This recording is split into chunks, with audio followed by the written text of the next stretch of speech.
As violence on public transit continues to rise, SMART TD members formed the Bus and Transit Assault Prevention and Safety Committee, or BTAPS, to address the growing issue. BTAPS committee chair and fellow bus operator Christine Ivey described how the committee intends to increase protections for SMART TD transit members. We're basically sitting ducks in the seat. Once we've had, drivers stabbed, we've had drivers shot, we've had drivers spit on, we've had drivers have urine thrown on them, food, all sorts of objects. After the SEPTA driver was killed, we needed to take a stand. Enough is enough.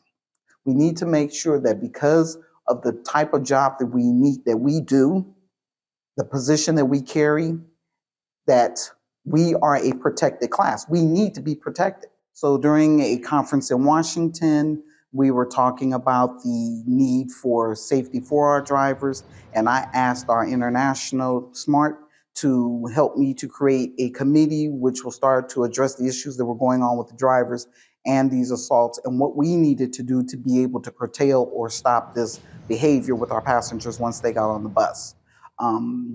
International was very intrigued. We did a vote.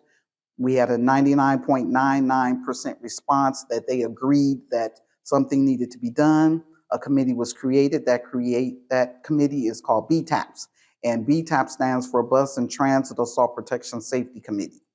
We've met 3 times so far. So at this point, we have our bylaws, we have our mission statement. Now we're working on our goals as to what are some of the things that we need to tackle first.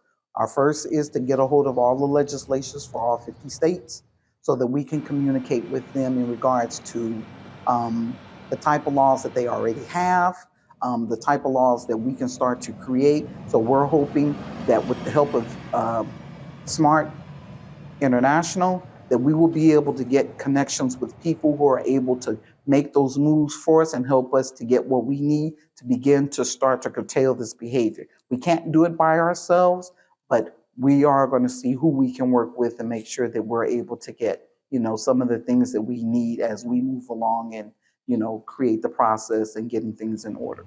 We need to make sure that the legal penalties that you suffer will put you in jail, and it will put you in jail for a minimum of 3 years. And it's not something that can be bargained down. Well, Johnny got good behavior in jail, so we're going to let him out early. No.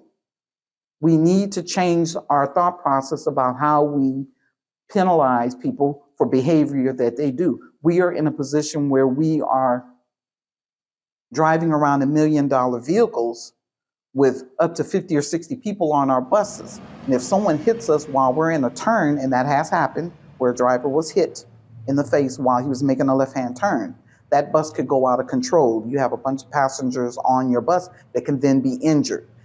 Imagine making a left-hand turn and there are kids in the crosswalk. It's beyond, what's going on the bus. It affects everybody, and that means we need everybody's input to curtail this behavior, and it needs to stop now.